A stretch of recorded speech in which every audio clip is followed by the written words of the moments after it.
All right, I'm pleased to bring in former governor of Arkansas and former presidential candidate, Governor Mike Huckabee. Governor, great to see you. Welcome in today.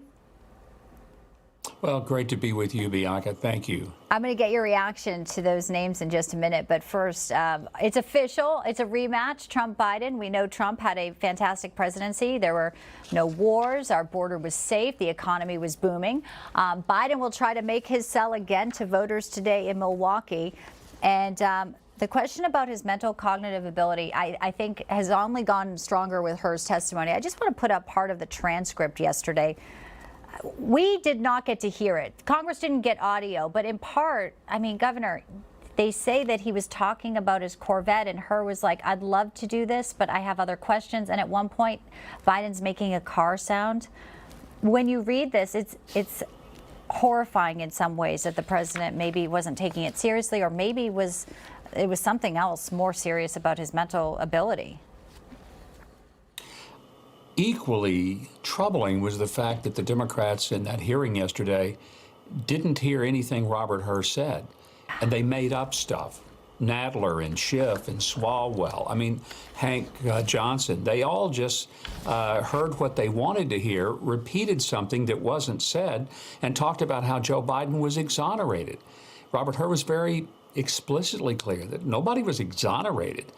He just didn't think he could charge him because he couldn't get a conviction because the jury would be sympathetic to an elderly man with poor memory.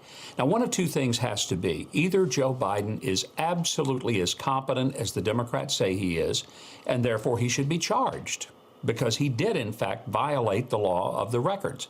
The other option is he just can't cut it anymore. But that means the Democrats have to admit this man shouldn't be president next time.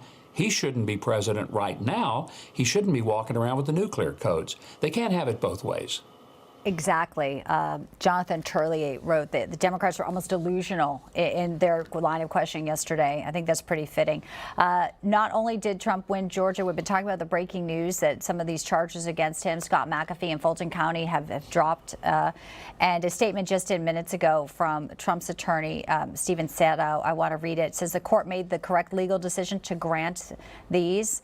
The entire prosecution of President Trump is political, constitutes election interference, and should be dismissed.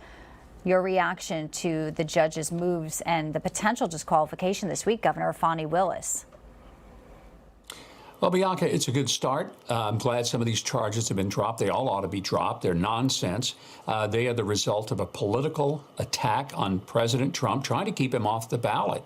And this is from Democrats who are afraid they can't beat him, so they somehow want to just use the power of government to provide voters an opportunity to avoid having to make the decision.